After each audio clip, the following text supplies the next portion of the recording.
পীর আবু বকর সিদ্দিক মুজাদ্দিদুজ জামান দাদা হুজুর পীর কিবলা রাহমাতুল্লাহ আলাইহি বাংলার জমিনে মুজাদ্দিদ এজন্য হয়েছেন যে তিনি কোন কিয়ামত দেখি হননি। আমি এই কথা বহু জায়গায় বলেছি, আপনাদেরকেও বলেছি। আমরা দাদা হুজুর পীর কিবলাকে মানি। কি ভাই মানেন তো নাকি?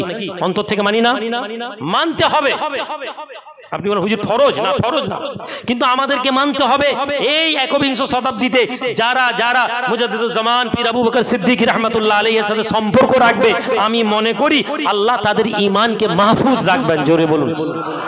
সুতরাং আপনাকে আমাকে মানতে হবে। আমি এ কথা বলছি না যে আপনি অন্য কোনো দল, অন্য কোনো মত, অন্য কোনো আলেমকে মেনে নিলে আপনি জাহান্নামে চলে যাবেন, আমি এ কথা বলছি না। কিন্তু দাদা হুজুর পীর কিবলাকে আমরা যদি মানি, মাহফুজ থাকবে। কেন?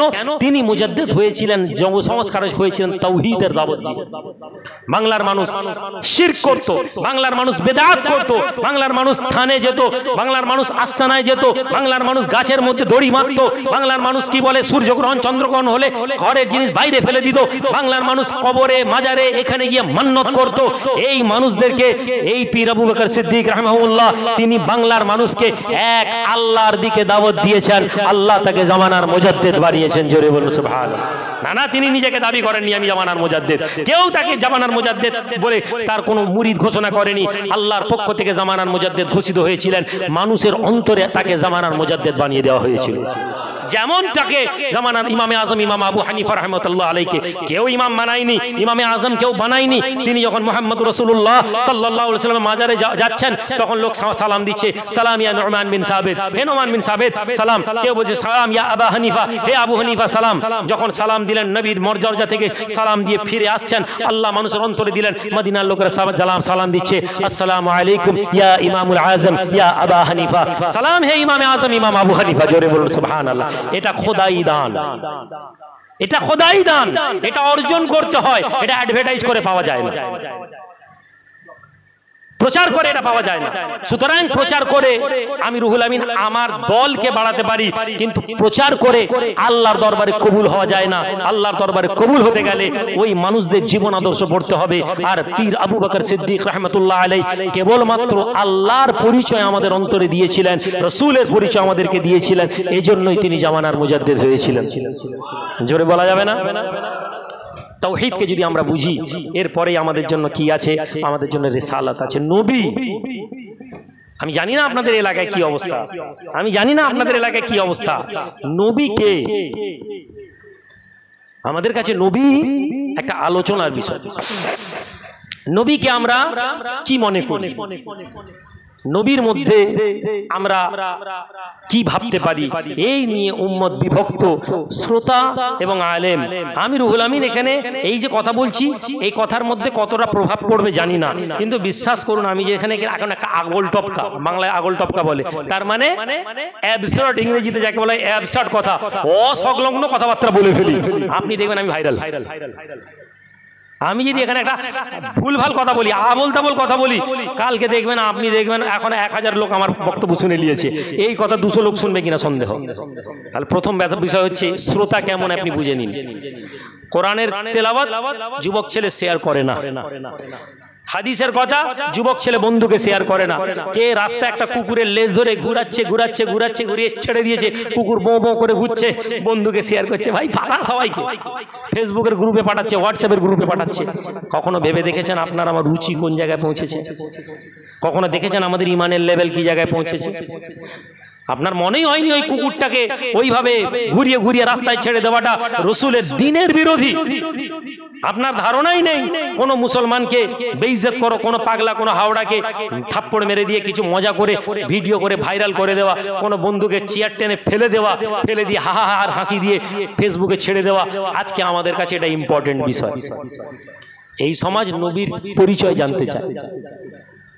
এই সমাজের কাছে আমি রুহুল আমিন নবীর আদর্শে বলতে গিয়ে যদি বলি নবীর গোলাম হলেই জান্নাত পাওয়া যাবে, যুবক ছেলে বলবে এই হুজুরকে আগের বছর লিয়া। আমি রুহুল আমিন যদি বলি ভাই ও নামাজ রোজা পড়ে, আগে নবীকে মহব্বত করতে হবে, ওটাই ঈমান, যুবক ছেলে বলবে এই হুজুরটাকেই চাই। আমি কখনো এই কথা বলতে পারছি না যে নবী মারা যাওয়ার সময়, দুনিয়া থেকে বিদায় নেওয়ার সময়, পর্দা নেওয়ার সময় নবী যাচ্ছেন যখন, সেই অবস্থায় সাহাবাদের কাঁধে ভর দিয়ে হিঁচড়াতে হিঁচড়াতে নামাজে গিয়ে দাঁড়াচ্ছেন। নবী বলছেন, মান তারাকা সালাতাম মুতাআম্মিদান ফাকাদ কাফারা, যে তোমাদের মধ্যে ইচ্ছাকৃতভাবে নামাজ তারাক করে দিল, নামাজ ছেড়ে দিল, সে কুফর করলো।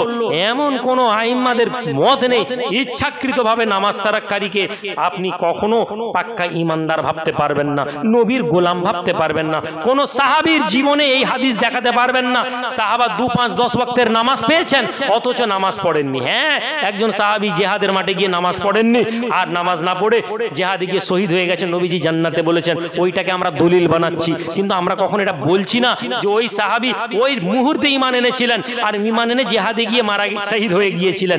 আমরা কি এটা বলছি না যে না না কোন সাহাবীকে 5 ওয়াক্ত নামাজ পেয়েছেন অথচ নামাজ পড়েননি। মুনাফিকরাও নামাজ পড়তো, কেননা মুনাফিকরাও জানতো নামাজ না পড়লে মুসলমান হিসাবে গণ্য হব না।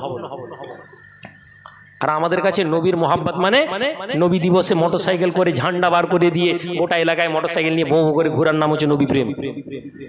আমাদের কাছে নবী প্রেম মানে জলসার মজলিসে যদি আমিরুল আমিন শেষ দোয়া করে কিয়াম না পড়ে চলে যায়, কমিটি ছেলে বলবে এটা ওহাবি, পরের বক্তা উঠে বলবে এইসব ওহাবি, আকীদা খারাপ করার জন্য বক্তা নিয়ে এসছো, আকীদা খারাপ করে দিবে। কেন? কেননা আপনাকে যতক্ষণ আমি একটা গণ্ডির মধ্যে বেঁধে রাখবো, ভাবনার জায়গা আপনাকে যদি না দিই, আপনি ততক্ষণ আমার কন্ট্রোলে থাকবেন। ওই যে অন্ধভক্ত বলে, আপনি অন্ধভক্ত হলেই সমস্যা। নবীর সামনে আবু বকর ওমর রাদিয়াল্লাহু তাআলা সুলহ হুদায়বিয়া, নবীর সামনে বসেছেন, কাফেরদের সাথে এগ্রিমেন্ট হচ্ছে। আল্লাহর নবী বলছেন, আলী লিখো বিসমিল্লাহির রহমানির রহিম। মক্কার কাফেররা বলছে, এই রহমান রহিমটা আবার কে? রহমান রহিমকে আমরা চিনি না, এই লিখো বিসমিকা আল্লাহুম্মা। আরবের লোকেরাও নবীজি আসার আগে বিসমিকা আল্লাহুম্মা লিখতো। নবী বললেন, আলী কেটে দাও, লিখো বিসমিকা আল্লাহুম্মা। হে আলী লেখো মিন মুহাম্মাদুর রাসূলুল্লাহ, পক্ষে মুহাম্মাদুর রাসূলুল্লাহ। একদম যে থামো থামো থামো, মুহাম্মদ তোমাকে যদি রাসূলুল্লাহ বলে মেনে নিলি, তাহলে আমাদের মধ্যে এগ্রিমেন্ট কি? মক্কার কাফেররা বলছে, লিখো আব্দুল্লাহর বেটা মুহাম্মদ। সৈয়দনা ওমর রাদিয়াল্লাহু তাআলা বরদাস্ত করতে পারেননি, চুপ করে মাথা গরম করছেন। আল্লাহ নবী বলছেন, আলী কেটে দাও। আলী বলছেন, ইয়া রাসূলুল্লাহ আমি কলম চালাতে পারবো না। আল্লাহ নবী বলছেন, আলী আমি বলছি কাটো। কেটে দিয়ে লিখলেন মুহাম্মদ ইবনে আব্দুল্লাহ, আব্দুল্লাহ ছেলে মুহাম্মদ।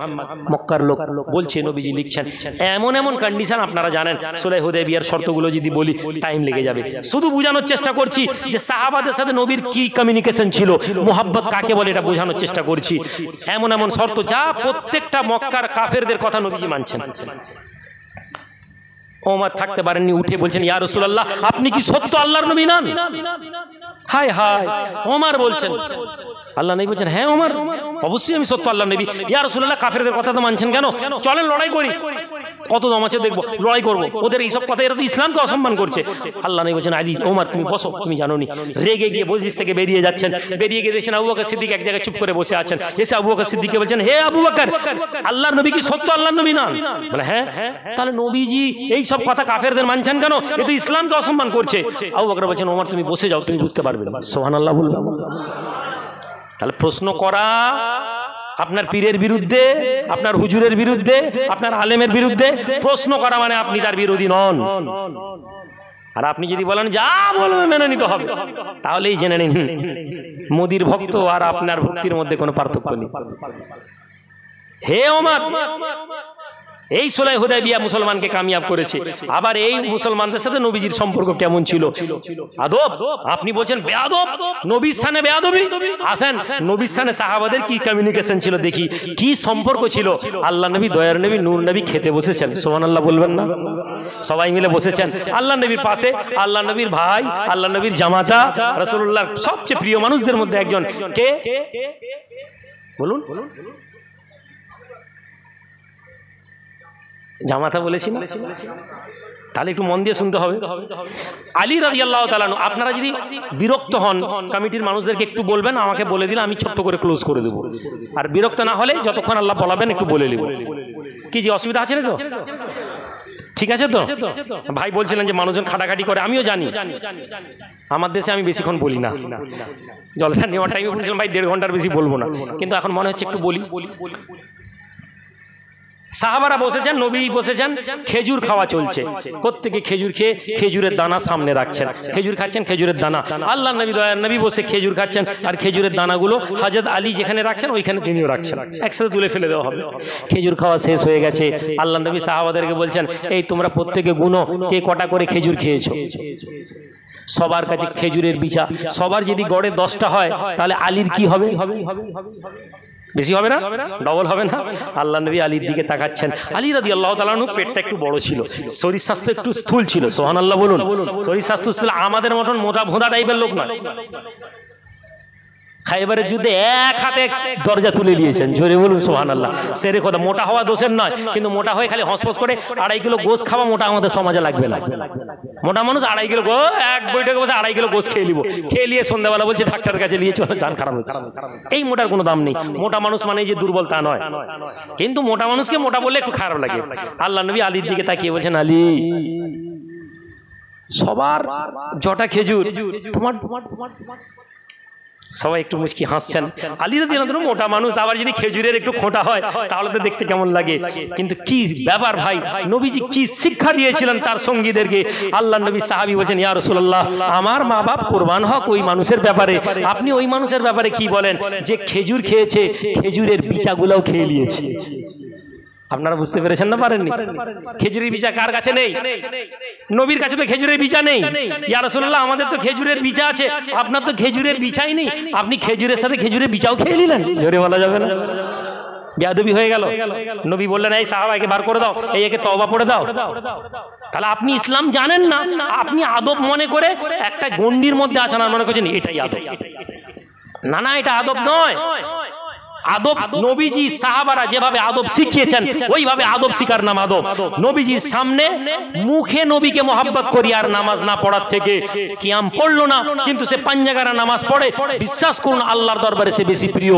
আপনি আমার বিরুদ্ধে ফতোয়া যেখান থেকে খুশি নিয়ে নিন। একটা লোক 5 ওয়াক্তের নামাজ পড়ে না আর তো সে কিয়াম পড়ে আর মনে করছে যে নামাজ না পড়লেও চলবে, আর নামাজ পড়ে কি আমি নবীর গোলাম। এ লোক নবীর গোলাম নয়। সাহাবীর চরিত্র সাহাবাদের কি রকম ছিল, নবীর সাথে সাহাবাদের মুআমালাত কেমন ছিল, কি হাস্যস্বল সম্পর্ক ছিল। একজন সাহাবীর নাম নুমান রাদিয়াল্লাহু তাআলা আনহু। সুবহানাল্লাহ বলবেন না? কে কে শুনেছেন নুমান রাদিয়াল্লাহু তাআলা আনহুর নাম? একটু হাত তুলেন তো দেখি, তাহলে আলোচনা করতে ভালো লাগবে। শোনা কথাবার্তা বললে তো বেশি বিরক্ত লাগবে। কেউ শুনেছেন? আলেম ওলামারা শুনতে পারেন, একটু বলি। এই নুমান রাদিয়াল্লাহু তাআলা আনহু একটু মজাকি ছিলেন, মজা করতেন। জোরে বলবেন না? আমাদের কাছে পীর সাহেবের সামনে যদি মজা করে দিই বেয়াদবি হয়ে যায়। আসেন দেখি নবীর সামনে সাহাবা কেমন করে এসেছেন। এই নোমান রাদিয়াল্লাহু তাআলা মসজিদে নববীতে আল্লাহর নবী বসে আছেন। এই নোমান রাদিয়াল্লাহু তাআলা আল্লাহর নবীর কাছে একটা বড় টুকরিতে ফল নিয়ে এসেছেন। ইয়া রাসূলুল্লাহ, এই ফলগুলো আমি আপনাকে দিয়েছি হাদিয়া, আপনি খান। আল্লাহর নবী হাদিয়া নিতেন, নবীজি ফল খাচ্ছেন, সাহাবাদেরকে খাইয়েছেন। নোমান রাদিয়াল্লাহু দিয়ে চলে গেছে, ন্যাচারাল ভাবে কোথাও গেছে। কিছুক্ষণ পরে মসজিদের দরজার সামনে একজন লোক এসে বলছে, আপনাদের মাঝে মোহাম্মদ কে আছেন? সাহাবারা বলছেন ইনি। ওই লোকটা বলছে, আমার পয়সাটা দেন। আল্লাহ নবী বলছেন, কিসের পয়সা? সাহাবারা বুঝতে পারছেন, বলে এই যে এখনই ফলগুলো খেলেন। আল্লাহ নবী অবাক, ফল খাওয়ার পয়সা? কল্পনার চোখে ভাবেন, আমি আপনাদেরকে ইমাজিন করতে বলছি। ভাই কোথায়, কি নাম? হ্যাঁ, ওয়াসিম ভাই। ওয়াসিম ভাই আমাকে রাজারহাটে নিয়ে গেছে, নিয়ে গিয়ে রেস্টুরেন্টে খাওয়াতে বসে, হুজুর খান, ভালো মন্দ খেয়েছি। খাওয়ার পরে ওয়াসিম ভাই টুক করে চলে গেছে, আর রেস্টুরেন্টের বয় এসে আমাকে বলছে, হ্যাঁ পেমেন্ট করুন। আমি রুহুল আমিন কি ভাববো ওয়াসিম ভাইয়ের ব্যাপারে? পয়সা দিয়ে আগে গ্রামের লোককে ফোন করবো, ওই বেয়াদব আমার সাথে ধোকা করেছে, আমার সাথে চিটিং করেছে, আমাকে খাইয়ে দিয়ে ফাঁসিয়ে দিয়ে চলে গেছে। এটা আমি বলবো এটা স্বাভাবিক, আমরা এরকমই বলতে পারি। নবীজির কাছে এসেছে, টাকা চাইছে। আরে ভাই আমাকে এখনই হাদিয়া দিয়ে গেল, নোমানকে ডাকো। নোমানের দিনে তো লোক ধরে যাই, চলো। ইয়া রাসূলুল্লাহ আমাকে ডেকেছেন? হ্যাঁ। আরে তুমি আমাকে হাদিয়া বলে দিলে, আমরা খেলাম, এ লোক পয়সা চাচ্ছে। জবাব দিচ্ছে, ইয়া রাসূলুল্লাহ, ইয়া হাবিবাল্লাহ, হুজুর মদিনার জমিনে প্রথম ফল এসেছে, মদিনার বাজারে সবচেয়ে সুন্দর ফলগুলো এসেছে। ইয়া রাসূলুল্লাহ, আমি আপনার গোলাম, আমার মনের মধ্যে হয়েছে মদিনার প্রথম ফলটা আপনি খাবেন। ইয়া রাসূলুল্লাহ, আমার মনের ইচ্ছা ছিল এই প্রথম ফল আপনাকে খাওয়াবো, আপনি খেয়েছেন। হে আল্লাহর নবী, আমার মনের আশা পূরণ হয়ে গেছে। এবার ইয়া রাসূলুল্লাহ, আপনি ওকে পয়সা দিয়ে দেন, কেননা আমি ওকে বলেছিলাম আপনি পয়সা দেবেন। সুবহানাল্লাহ বলবেন না? এটা আদব না বেয়াদবি? আমাদের দৃষ্টিতে বেয়াদবি না নবীর সামনে? কিন্তু ভাই আমার, লক্ষ্য করে দেখেন দয়ার নবী কি বলছেন। দয়ার নবী সাহাবাদেরকে কি শিখিয়েছেন, সাহাবার সাথে দয়ার নবীর কি সম্পর্ক ছিল। আল্লাহ নবী সাহাবাদেরকে বললেন যে নোমানের ওকে ফলওয়ালাকে পয়সা দাও। নোমানকে বলেননি নোমান তুমি এটা বেয়াদবি করেছো, নোমানকে বলেননি নোমান তুমি এটা অন্যায় করেছো, নোমানকে বলেননি নোমান তুমি বেশরিয়াতি কাজ করেছো। কেননা নোমান নবীকে ভালোবাসতো। আপনি নবীকে কেমন ভালোবাসেন আপনি জানেন।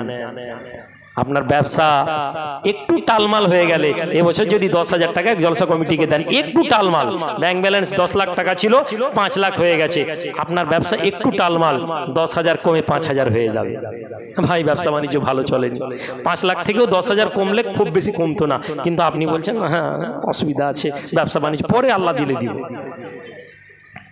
10 লাখ 20 লাখ হয়ে গেলে আপনি 10,000কে কিন্তু 20,000 করেন না। নবীর আলোচনা। সম্মানিত ভাই, সাহাবাদের সাথে নবীর সম্পর্ক ছিল এমন একটি সম্পর্ক, মুখ এবং অন্তরের একটা কমিউনিকেশন ছিল। এই নুমান রাদিয়াল্লাহু তাআলা আনহুকে নবীজি বড় ভালোবাসতেন, কিন্তু কখনো আদব মানে বেয়াদবির লেহাজ ছেড়ে যায়নি। নবীর সাথে আমাদের সম্পর্ক মুখে বলা নয়, বরং কোরআন নবীকে কি বলছে, ইয়া আইয়ুহাল্লাযীনা আমানুত্তাকুল্লাহ, হে ঈমানদার তোমরা আল্লাহকে ভয় করো। ইয়া আইয়ুহাল্লাযীনা আমানুত্তাকুল্লাহা ওয়া আমিনু বিরাসূলিহি, হে ঈমানদারেরা তোমরা রাসূলের প্রতি ঈমান আনো। নবীর প্রতি ঈমান আনতে বলছে কোরআন, আমরা বলছি ঈমান আল্লাহর প্রতি আনবো। আমি কাউকে ছোট করছি না।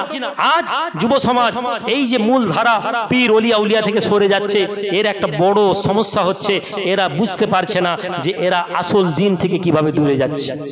সাহাবারা নবীকে ভালোবাসতেন, নবীকে ভালোবাসতেন, বিশ্বাস করতেন। কেমন নবীর প্রতি আদব কেমন ছিল, আল্লাহ কোরআনে বলেন, ইয়া আইয়ুহাল্লাযীনা আমানু লা তারফাউ আসওয়াতাকুম ফাওকা সাউতিন নবী, হে বিশ্বাসীরা তোমরা নবীর সামনে তোমাদের কণ্ঠস্বরটা উপরে তুলে দিও না, নবীর কণ্ঠের উপরে কণ্ঠ তুলে দিও না। আল্লাহ নবী সাহাবী ওমর, আল্লাহ নবীর সাহাবী আবু বকর রাসূলুল্লাহর সামনে কখনো চিল্লে কথা বলতেন না, সাহাবারা কখনো উচ্চ আওয়াজে কথা বলতেন না। তার মানে এই নয় যে তারা সাহাবারা রাসূলুল্লাহকে কোনো প্রশ্ন করতেন না। আল্লাহ বলেন, হে ঈমানদারেরা, লা তারফাউ আসওয়াতাকুম ফাওকা সাউতান নবী, don't increase your voice in front of the prophet. হে ঈমানদারেরা, তোমাদের আওয়াজটাকে তোমরা বৃদ্ধি করো না। লা তারফাউ, রফা ইয়ারফাউ, মত বুলন্দ কিয়া করো अपने आवाज को नबी के आवाज से, নবীর গলার আওয়াজের বাইরে যেন তোমাদের গলার আওয়াজ না যায়। যদি যায়, আজ একদল লোক আমরা নবীকে মানুষ হিসাবে প্রমাণ করার চেষ্টা করছি, আর একজন বলছি নূর, এই নিয়ে ঝগড়া চলছে। আপনি ওই ঝগড়ার মধ্যে পড়ে থাকেন। আমি একটা কথা বলে দিয়ে যাই, নবীকে নবীর মতন ভাবুন। কিয়ামতের মাঠে আপনাকে আমাকে প্রশ্ন করা হবে না নবী নূরের ছিল না মাটির ছিল, এর জবাব দাও। কিন্তু কিয়ামতের দিনে অবশ্যই আমাদের কাছে প্রশ্ন করা হবে, রাসূলুল্লাহ তোমাদেরকে যা দিয়ে গেছেন সেগুলো তোমরা পালন করেছো কিনা। নবী তোমাদেরকে নামাজ দিয়ে গিয়েছিলেন, নবী তোমাদেরকে রোজা দিয়ে গিয়েছিলেন, নবী তোমাদেরকে হজ দিয়ে গিয়েছিলেন, নবী তোমাদেরকে আমাল বিল মারুফ ওয়া নাহি আনিল মুনকার দিয়েছিলেন। আল্লাহর হুকুমকে পালন করার কথা বলেছিলেন, আল্লাহর নিষেধকে ত্যাগ করার কথা বলেছিলেন। হে বান্দা তুমি কি এটা করেছো, এই প্রশ্ন করা হবে। নবীর সামনে আমাদের কণ্ঠস্বরকে উচ্চস্বরে কথা বলা যাবে না। যদি আমরা বলি, এটা দিয়ে প্রমাণ করছে নবীর সামনে আমাদের আদব থাকতে হবে। কেমন আদব? আজকের দিনে আমাদের বক্তব্য, বড় বড় বক্তা, বড় বড় আলেম, বড় বড় হুজুর, আমি কাউকে ছোট করতে চাইছি না, শুধু নবীজির একটা কথা বলছি। আল্লাহ নবী বলছেন আখেরি জামানায় হাক্কানি আলেমদেরকে সরিয়ে দেওয়া হবে, হাক্কানি আলেমদেরকে তুলে নেওয়া হবে। সমাজের মধ্যে একদল যুবক বেরাবে যারা তোমাদের কাছে ধর্মের কথা বলবে, তাদেরকে তোমরা যেই প্রশ্ন করবে তারা এই প্রশ্নের উত্তর দিবে, তাদেরকে তোমরা যা জিজ্ঞেস করবে তারা তোমাদেরকে তাই বলবে। তারা নিজেরা পথভ্রষ্ট এবং তোমরা তাদেরকে যারা অনুসরণ করবে তারাও পথভ্রষ্ট হয়ে যাবে, দালালতির মধ্যে যাবে। আজ ফেসবুক এবং ইন্টারনেটের বক্তাদেরকে দেখে যারা আমরা ধর্ম শিখছি, আমি তাদের উদ্দেশ্যে বলছি, তাদের উদ্দেশ্যে বলছি। আপনি পীরপন্থী হলেন অথবা না হলেন, আমি রুহুল আমিন কিয়ামতের দিন আমাকে প্রশ্ন করা হবে না। কিন্তু জেনে নিন, আপনি সঠিক ধর্ম না জানার কারণে রাসূলুল্লাহর শানে যদি বেয়াদবি করলেন, অবশ্যই আপনাকে ধরা হবে। আর বেয়াদবি কি? নবীর শানে এই ধারণা রাখা যে নবী আমাদের মতন মানুষ, এর চেয়ে বড় বেয়াদবি কিছু নয়। নবীর শানে এমন কথা বলা যে নবী কিছু করতে পারবেন না, এর থেকে বড় বেয়াদবি কিছু নয়। ওমর রাদিয়াল্লাহু তাআলা আনহু জামানায়, আল্লাহর নবীর জামানায় একজন মুসলমান একটা ইহুদিকে নিয়ে এসেছে আল্লাহর নবীর কাছে, ইয়া রাসূলুল্লাহ বিচার করে দিন। ইহুদি বিচার চাইছে, মুহাম্মদ বিচার করে দিন। কি বিচার? এই এই এই এই সমস্যা হয়েছে জায়গা নিয়ে। আল্লাহর নবী পুরোপুরি শুনে ওই ইহুদির পক্ষে ফয়সালা দিলেন যে জায়গাটা ইহুদি পাবে। কি যে বলবেন? আচ্ছা আচ্ছা, ঠিক আছে, ভালো আছেন আপনি? একবার দুরূদ শরীফ পড়ি, আল্লাহুম্মা।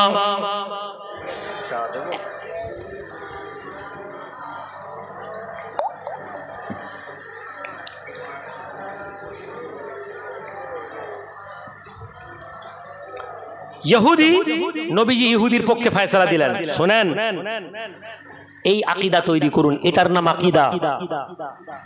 নবী দিবসের নামে মোটরসাইকেল নিয়ে ঘোরাটা আকীদা নয়।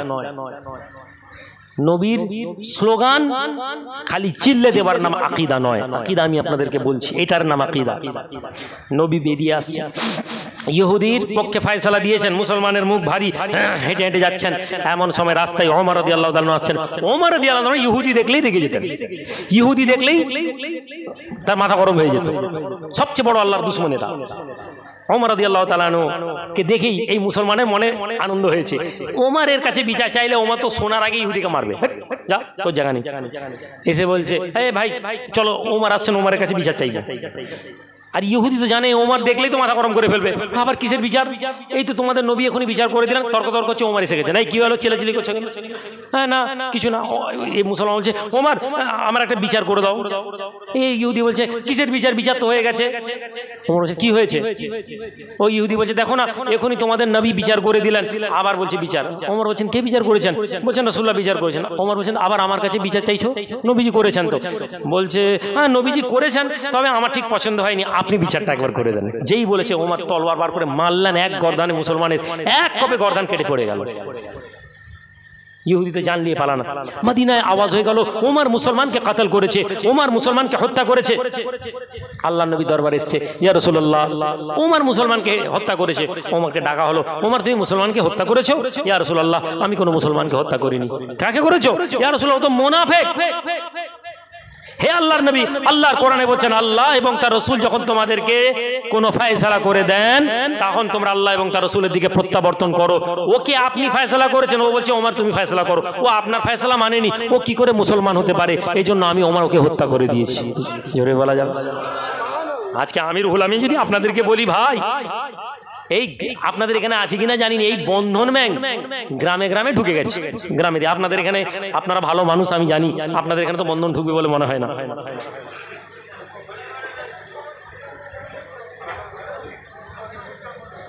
মানে বন্ধন ঢুকেছে, আনন্দ হচ্ছে নাকি?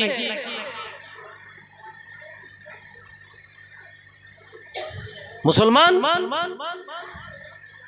কজন আলেম, কজন মাওলানা, কজন হুজুর এই বন্ধনের বিরুদ্ধে লড়াই আমরা জারি করেছি। বিশ্বাস করুন আপনারা কষ্ট পাবেন।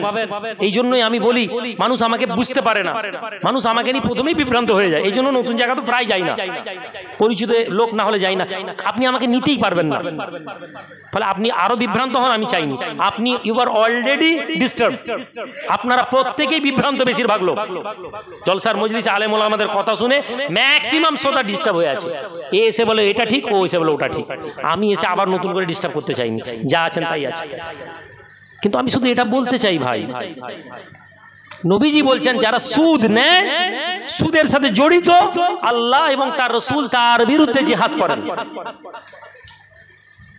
আমি আমার এলাকাতে সুদ নিয়ে প্রশ্ন করি, আমি জিজ্ঞেস করি যে কেন বন্ধনের তোমরা কেন টাকা নাও? বলে হুজুর একসাথে কিছু টাকা দিয়ে দেয়, আর ওই টাকা দিয়ে দিলে একটা বাড়ির কিছু একটা হয়ে যায়। কেউ বলে ফ্রিজ কিনে নি, কেউ বলে মেয়ের একটা কানের দুল করে নি। আপনারা জানেন আমি একটা অর্গানাইজেশন চালাই, বছর 4-5 আগে পর্যন্ত আপনাদের রাজারহাট এলাকায় আমি অনেক কাজ করেছি, আসা যাওয়া করতাম। 4-5 বছরে আমি নিজেকে অনেকটা গুটিয়ে ফেলেছি। আগেও বলেছি যে বড় পরিচয়ের পিছনে ছোটার থেকে একটা ছোট জায়গায় যদি একটা ভাবনাকে ইমপ্লিমেন্ট করতে পারি আমরা, ওটা কামিয়াব। আমার জেলাতে একটা গ্রামকে মডেল বানিয়েছি, বানিয়ে চেষ্টা করছি সেখান থেকে সুদের বিরুদ্ধে